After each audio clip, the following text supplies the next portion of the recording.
Olá, minha gente! Estamos aqui de volta para mais uma aula de História do Cristianismo ou História e Cultura Cristã, dependendo de que curso e aonde você está fazendo essa disciplina.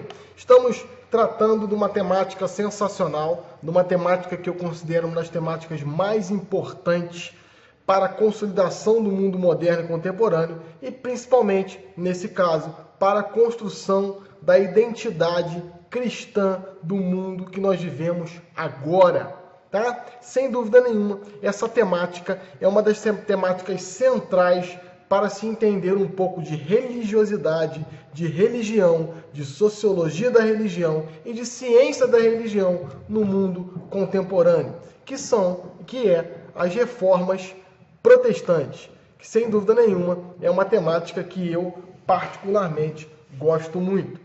Se você está acompanhando esse seminário de história do cristianismo, esse seminário de reformas protestantes, você ou na plataforma Moodle, ou alguma turma presencial aqui da Católica de Petrópolis, ou mesmo em algum curso livre que eu estou dando na plataforma EAD, na plataforma Moodle, né, que é uma plataforma livre, não apenas da UCP, mas é uma plataforma livre, e ou também no curso presencial lá dos meus queridinhos e queridões, lá da paróquia de Teresópolis, né, no Alto, paróquia do Alto em Teresópolis, Santo Antônio. Né? Vamos continuar um pouco hoje avançando um pouco um degrau, falando um pouco sobre a reforma luterana. O que basicamente nós falamos na aula passada, só para a gente ter uma temática uníssono, para não ficar com cortes. Eu vou dar um breve resumo lá de 30 segundos, para que você pegue toda a temática de uma vez por todas, ok? Vale muito a pena, essa temática para mim é muito cara e me dá muito prazer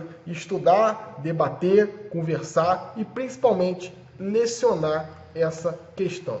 Nós estamos falando, então, falávamos sobre como que o cristianismo se configurou, né, e se espalhou em toda a orbe conhecida. Né? O cristianismo que foi perseguido, né? A gente tem aí as catacumbas de Priscila na Via Salária, o cristianismo que foi perseguido e macerado pelo Império Romano, pelo aparato romano de governança. Né? A gente tem Nero, Plúvia, desite causa Christiane sunt, se falta chuva, a culpa é do cristão, mata o desgraçado. Então, o Império Romano era uma máquina de matar cristãos. Né? E aí a gente tem, né, sangue nos mártires, semente Christianorum sunt, o sangue dos mártires é semente de novos cristãos, quanto mais matava, mais aparecia. E esse cristianismo chega até o mundo conhecido, até todos os rincões da Terra em 1500.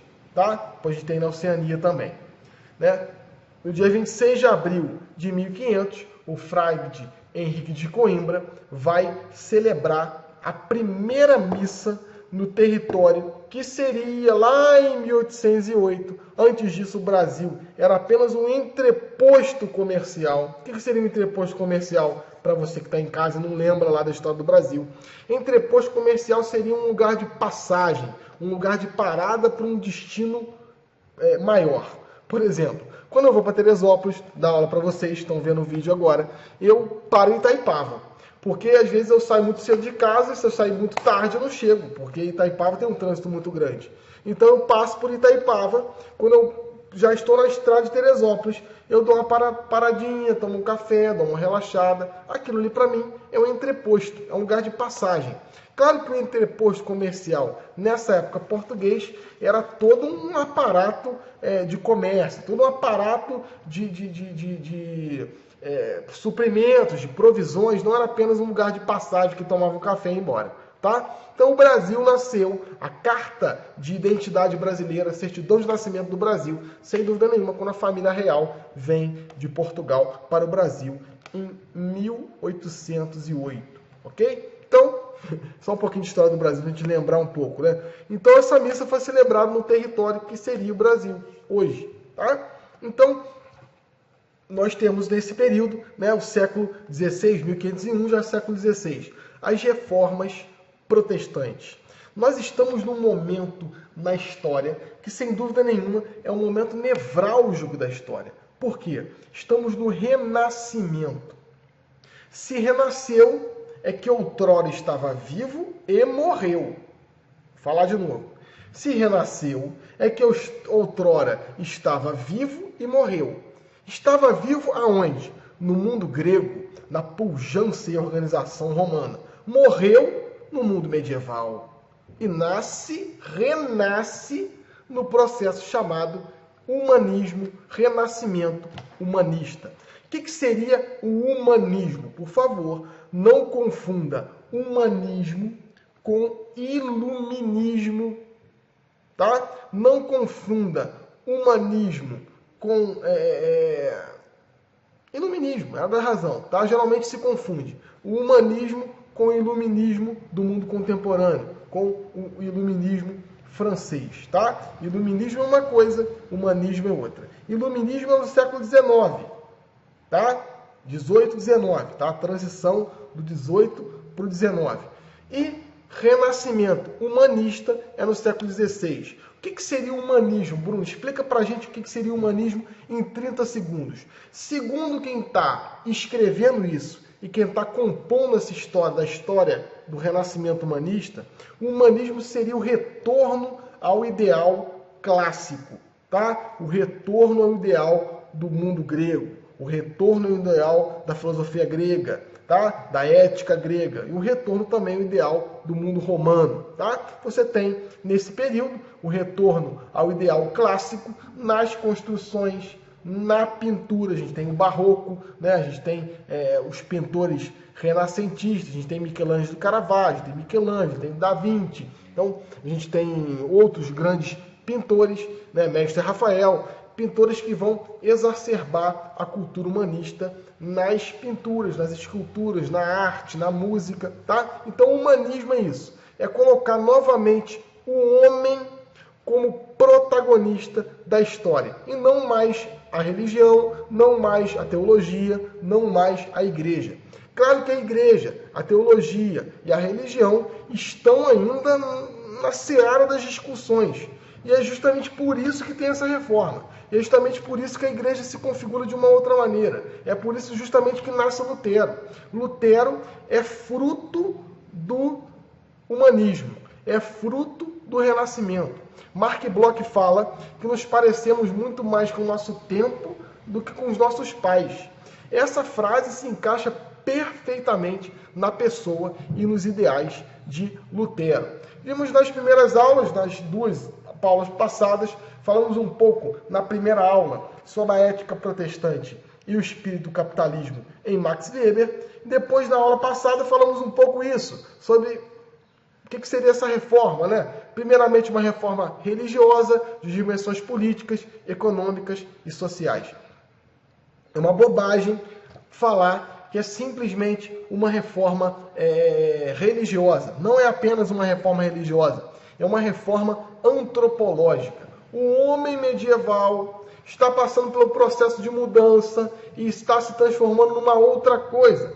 Claro que isso não é um estalo e a pessoa se vê humanista. Não, tá? Claro, a gente tem algumas datações, tem algumas marcas, tá? Mas isso não é tão preciso quanto se parece no livro, entende? A pessoa não nasceu medieval, a pessoa não nasceu moderna. Ah, agora eu sou um homem moderno. Não, isso não existe. Isso é todo um processo de troca de mentalidade, de mudança de mentalidade. Esse dia eu estava conversando com uma turma de história falando o que é uma mudança de mentalidade, né? Eu estava numa casa, mudei para uma casa que é próxima à casa que eu fui criado, e eu abri a garagem dessa casa, muitos anos fechada essa casa, mais de 5 anos, e eu abri essa casa e eu vi bandeirinhas do Brasil, tá? Penduradas dentro da garagem da casa, tá? Eu falei, meu Deus, olha que mentalidade. Isso provavelmente foi em 1998, foi em 1994. Hoje ninguém faz mais isso, gente. Hoje o Brasil está jogando, ó. Na década de 90, eu lembro, eu tinha 10 anos, o Brasil parou para ver a Copa de 90. O Brasil parou para ver a Copa de 94. O Brasil parou para ver a Copa de 98. O Brasil parou para ver a Copa de 2002. O Brasil mais ou menos parou na de 2006. O Brasil mais ou menos parou na de 2010. O Brasil parou na de 2014, porque era aqui. Entende? Mas tem mudado um pouco essa mentalidade. Agora, não é de uma hora para outra que muda essa mentalidade. Eu lembro que em 1994, a minha rua foi eleita a rua mais pintada, mais enfeitada do Alto da Serra. E ninguém faz isso. Hoje teve a Copa do Brasil, 2014. Ninguém recolheu dinheiro para pintar a rua. Ninguém fez bandeirinha para pendurar no poste. Ninguém se cotizou para, vamos ver o jogo todo mundo junto na televisão, na casa. Não teve isso porque mudou a mentalidade. Tá? Isso é uma mudança de mentalidade. A reforma dos séculos XVI, as reformas protestantes, a gente vai olhar justamente isso. Existe uma reforma antropológica. O homem está se modificando, o homem está mudando, o homem está se transformando em uma outra coisa, que se parece muito mais com a gente agora. Tá? Vamos lá, vamos avançar. As reformas que nós vamos estudar, falei um pouquinho na aula passada, as 4 grandes manifestações principais do protestantismo, sem dúvida nenhuma, o luteranismo, o calvinismo, o anabatismo e o anglicanismo. Tá? Então, a gente tem algumas causas da reforma protestante. Situação da igreja católica medieval, uma igreja muito complicada, né? E aí a gente tem uma questão, que eu já expliquei isso em aula algumas vezes, eu expliquei isso em vídeo também algumas vezes, e retomo o pensamento. Eu já estava discutindo, conversando, né? Uma discussão muito bacana, né? Com um copo de vinho, com uma taça de vinho do lado, e conversando justamente sobre isso, sobre o que é a igreja. Será que no mundo medieval nós tínhamos a igreja? E ele estava revestido do saber teológico. O saber teológico, a teologia, vai dizer que existia a igreja. Desde o lado aberto de nosso Senhor Jesus Cristo, que gerou sangue e água, nós temos a igreja. Nós temos a igreja com Pedro, nós temos a igreja com Paulo, nós temos a igreja com Agostinho de Hipona, comemoramos ontem, dia 28 de agosto. Nós temos a igreja com Cirilo de Jerusalém. Tá? Nós temos a igreja com Tomás de Aquino, já no século XII. Desculpa. Beleza, isso na teologia. Na historiografia, será que a história olha a igreja desde sempre como um corpo uníssono, como um corpo unificado, como um corpo coeso? Não, não olha. Tá? Historicamente não olha. Tá? A igreja, para o historiador, para alguém que se debruça sobre a história dela, a igreja vai ter uma leve unidade, mas ela vai ter uma unidade de fé, sem dúvida nenhuma. Jesus Cristo é o Filho de Deus vivo. Isso desde Nicéia, tá? Desde 325. Eu estou falando aqui de uma unidade política, uma unidade administrativa, uma unidade doutrinária, tá? E não de fé. Doutrinário seria eu pegar a fé e transformar em código de postura. Isso cada reino, cada local, cada lugradouro, cada circunvizinhança de uma grande cidade fazia o seu cristianismo católico. Tá? Isso é claro. Isso não sou eu que estou falando. Isso é o grande Daniel Hopes que fala. Tá? Isso é o Mark Bloch que fala. Isso, né? Outros historiadores falam sobre essa questão da unidade. Tá? E a gente só vai ter uma igreja verdadeiramente unificada em Trento. Depois das reformas protestantes. Seria a Contra-Reforma Católica. Tá? A Contra-Reforma Católica, além de dar um poder maior ao Papa, vai criar um pouco destruir um pouco uma igreja nacionalista. Você pega a figura do Concílio de Trento, a imagem do Concílio de Trento, a gente tem a Basílica belíssima de Trento, e as bandeiras das casas reais ali representadas.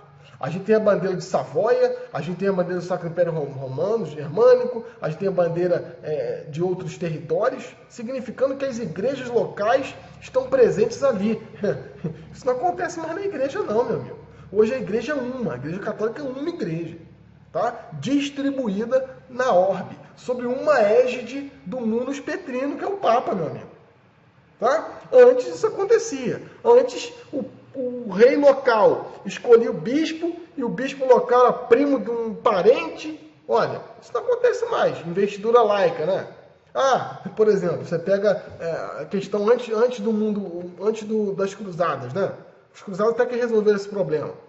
Eu tenho um filho, meu primeiro filho vai ser herdeiro do trono. Meu segundo filho, Eu vou para o mosteiro, vou virar um sacerdote, vou virar um cardeal, vou comprar um título de nobreza para ele eclesiástico, e o terceiro filho não é nada. Tanto que a gente tem o João sem terra, né? Que vai fazer o quê? Matar o irmão para tomar o trono.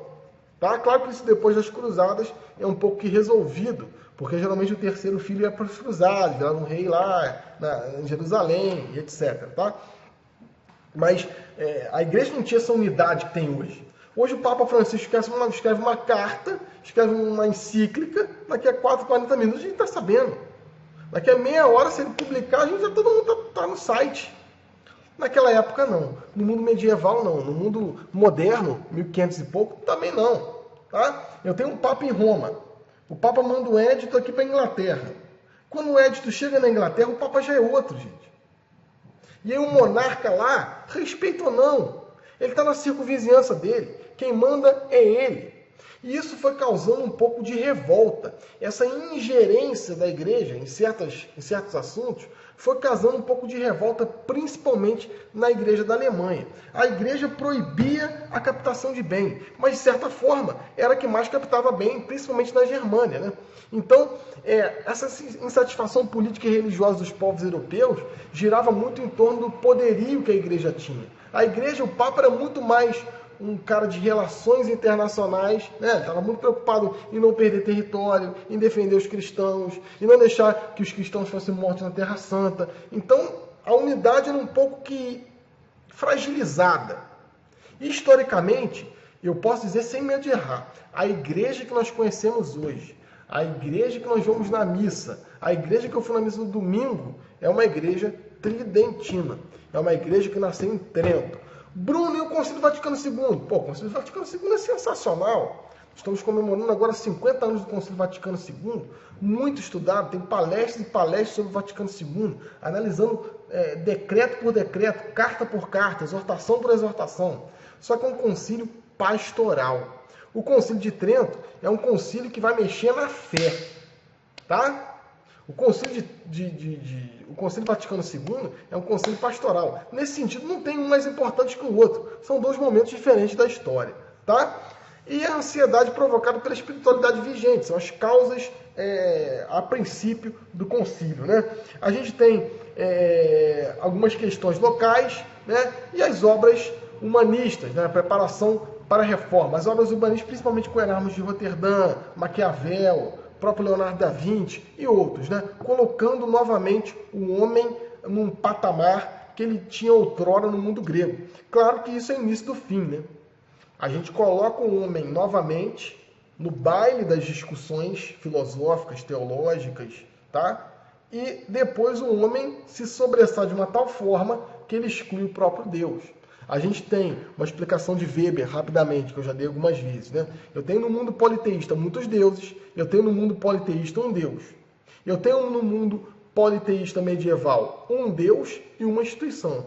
Eu tenho no mundo reformado Deus e homem. Eu tenho no mundo iluminista o homem. Sai Deus. Entra a razão humana. E aí a fase de Protágoras no mundo grego, né? O homem passa a ser a medida de todas as coisas. A gente cai numa gnose, né? O gnosticismo é isso. É a religião do homem. É a religião empreendida por suas intuições. Isso, sem dúvida nenhuma, é o primeiro impacto da reforma protestante no mundo de hoje, no mundo contemporâneo. Tá? Vamos lá. Estopim da reforma. Sem dúvida nenhuma, a experiência religiosa de Lutero em Roma, que não foi muito agradável, né? Lutero viu que a igreja estava banhada na investidura laica, banhada na sinomia. O que seria a sinomia? A venda das benesses divinas, tá? Em detrimento, não em detrimento, mas em contrapartida a um pagamento financeiro, a venda das indulgências. O que seria a indulgência? Um perdão parcial ou total por um pecado cometido por uma outra pessoa, até mesmo por você. Então, a igreja proibia a captação de bem, mas estava captando muito bem para a construção da reforma, construção, aliás, da Basílica Nova, da Basílica de São Pedro Nova, que está sendo construída exatamente nesse momento.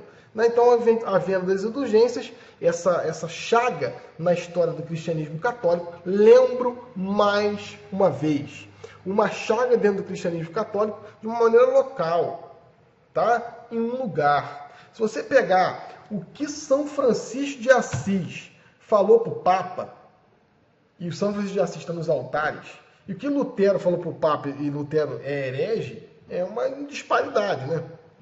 Está num momento da história. São Francisco de Assis, Lutero, aliás, perto de São Francisco de Assis, é uma menina educada. Ele chamava os cardeais de eminência. São Francisco, não, batendo. Por quê? Momento histórico, o lugar que estava, tem uma série de coisas, tá? A gente pode pegar isso também na questão de Joana d'Arc, tá? A igreja na França falava que era santa. A igreja na Inglaterra falava que era herege. E aí? Resolve o problema. A gente vê um pouco essa falta de unidade na igreja, que só vai existir totalmente, repito, historicamente, tá? Historicamente, a igreja é uma desde que o lado aberto de Cristo jorrou sangue e água. Mas historicamente, administrativamente, politicamente, é uma em treno, tá? A escolha do arcebispo de Metz, Alberto de Brandenburg, foi um escândalo, né? Havendo as indulgências, 95 teses lá de Lutero. Lutero nasce na Alemanha, filho de Heinz e Margarida Luder, daí vem Lutero, tá? Ingressa no mosteiro agostiniano e torna-se professor universitário de Wittenberg, tá? Um grande professor.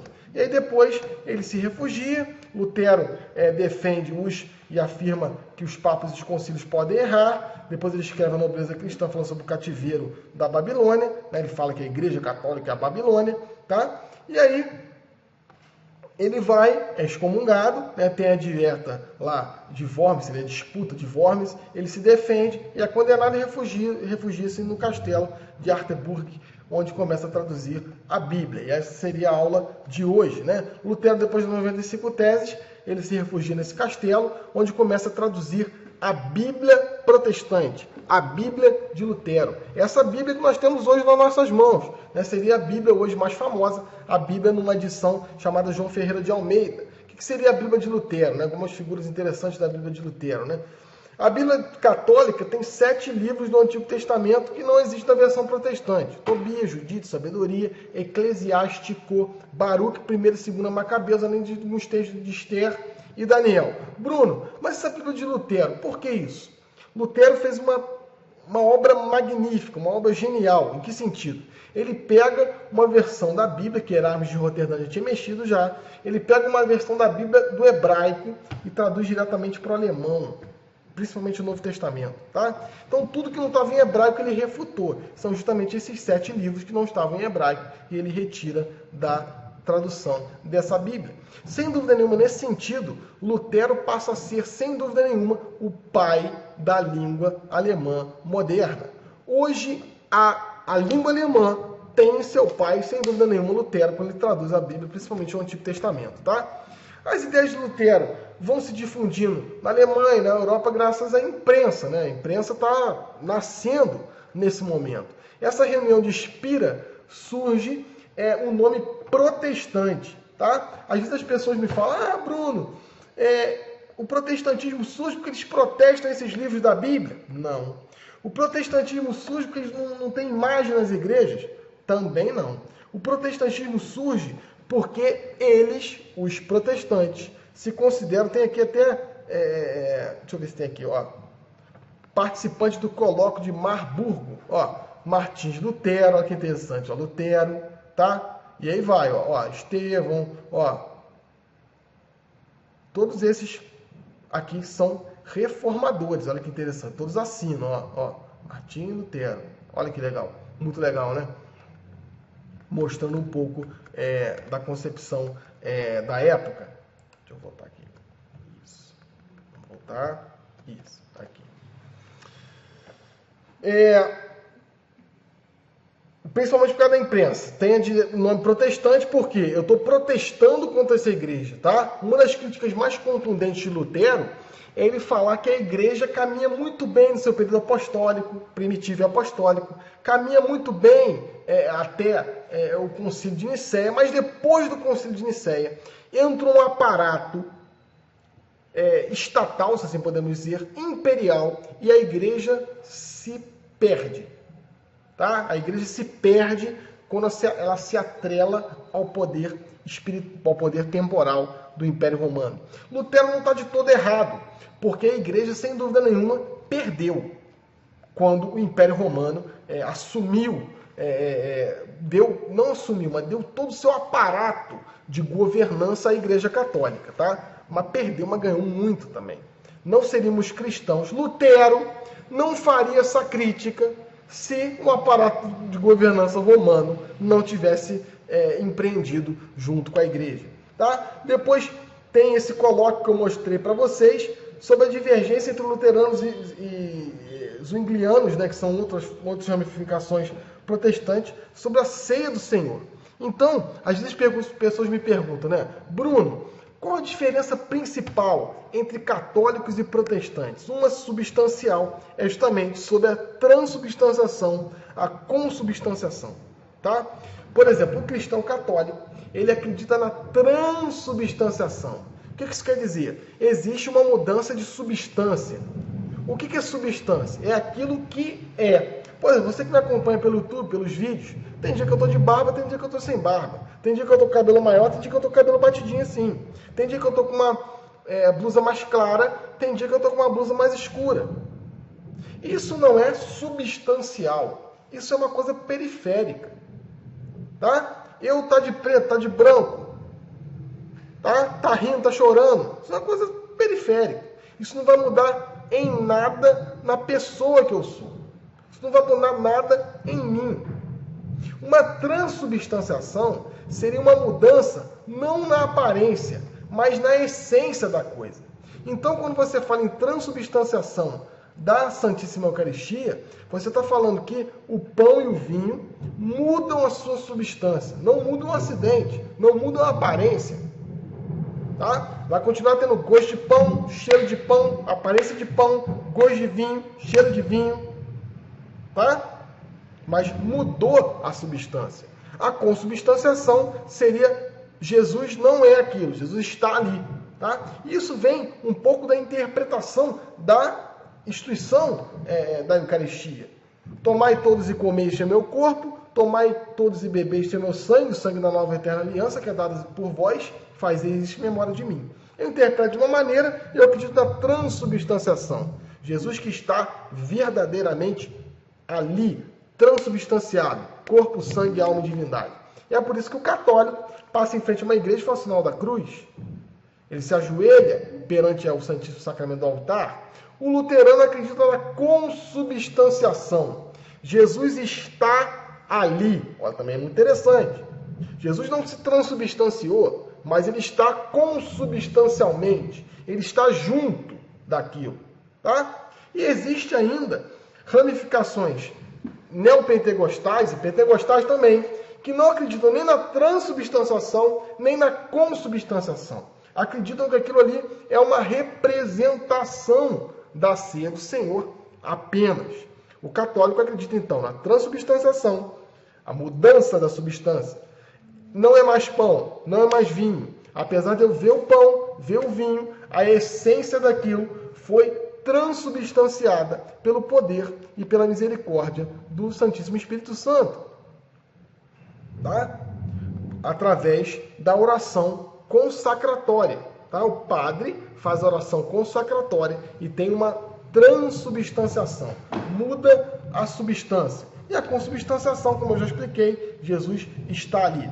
Sem dúvida nenhuma, é uma das coisas mais substanciais entre católicos e protestantes, ok? Surgem igrejas nacionais luteranas na Suécia, na Dinamarca, na Noruega e Islândia. Na Alemanha ocorrem guerras entre católicos e luteranos sempre, tá? Houve muitas guerras, muitas batalhas. Não foi uma disputa pacífica, muito pelo contrário. Jorrou muito sangue, né? Coloca aí no Google, né? Noite de São Bartolomeu, para tu ver. Né? Houve novas guerras na primeira metade do século XVII até a Paz de Westfália em 1648. E aí seriam algumas outras coisas que são substanciais na fé luterana. Primeiro, a justificação pela fé. Questão do pecado. Né? Só a fé salva. São as três solas, né? Sola fide, sola gratia, sola scriptura, tá? Isso aí João Calvino já é a próxima aula. Calma que ainda falta muito me falar, né? Então, justificação pela fé. Lutero é capaz de falar, peca forte, crê mais forte ainda. O católico, em comparação, fala, não peque, tá? E também fala, né? Mostra a tua fé, que eu mostro a minha fé com obras. Não adianta apenas eu crer se eu não transformo minha fé em ação, tá? Tem uma outra questão também do pecado, né? Como o pecado é remido, como eu pago o meu pecado. O católico vai acreditar de uma maneira, o protestante de outra maneira. Tá? O protestante vai acreditar que basta uma contrição e um pedido de perdão livre a Deus. O católico não. Tem que ter contrição, tem que ter remissão. Você pedir perdão a outra pessoa se você ofendeu e você tem que acusar o sacerdote. Mesmo assim, você ainda tem que pagar aquilo. Tá? O pecado tem uma culpa. Você não está livre. Então essa é uma diferença entre católicos e protestantes. Tá? A questão do pecado. A justificação pela fé vai marcar muito as ramificações protestantes, tá? Só a Bíblia é a fonte da revelação. Então eu termino com a tradição apostólica e também com o magistério da igreja, o magistério eclesiástico. Nesse segundo tópico eu acabo com a igreja católica, literalmente. A igreja católica acredita num tripé, tá? No topo desse tripé, tá? No topo da pirâmide, tá as Sagradas Escrituras. Em uma das bases, a tradição apostólica, em outra base, o magistério da igreja. O que seria a tradição apostólica? Tudo que ligares na terra será ligado no céu, tudo que desligares será desligado. Os pecados que você perdoar serão perdoados, os pecados que você retiver serão retidos. E o que é o magistério da igreja? É a autoridade da igreja dada por ela? Não, dada por Jesus para interpretar as Sagradas Escrituras. Nesse sentido, o segundo tópico está altamente atrelado ao primeiro tópico, que é o livre sacerdócio, o fim do clero. Tá? O livre sacerdócio não é apenas todos são sacerdotes, porque todos são sacerdotes na Igreja Católica também, mas o batizado é um sacerdócio comum. Existe um sacerdócio ministerial. Tá? O luterano fala que não, todos são sacerdotes, todo mundo pode ter a Bíblia e interpretar a Bíblia. Claro, isso é muito bonito, mas causa um problema. Por quê? Cada um vai olhar de uma maneira, cada um vai interpretar de uma maneira, e isso vai abrir milhares de possibilidades e milhares de denominações cristãs, porque eu vou interpretar uma coisa, o outro outra, o outro um e o outro. Tá? Então eu vou abrir milhares de ramificações. É o fim do clero e, sem dúvida nenhuma, também do celibato sacerdotal. Nesse sentido, tem a sola fide, só a fé, só a graça de Deus basta, e só a Escritura. Tá? É muito interessante essa doutrina das solas, né? Sola fide, sola Escritura, porque isso, de alguma maneira, se empreendido, acaba com a configuração da Igreja Católica, principalmente a questão da Bíblia e do livre sacerdócio. Na nossa próxima aula, vamos falar um pouco sobre Calvino. Claro que vamos falar um pouco mais sobre a doutrina luterana, a nossa cerne principal, a nossa base principal. Mas espero que vocês estejam gostando. Tirem suas dúvidas na plataforma ou na aula presencial. Então, estou sempre à disposição. Ficamos por aqui. Mais uma vez, um forte abraço e até a próxima.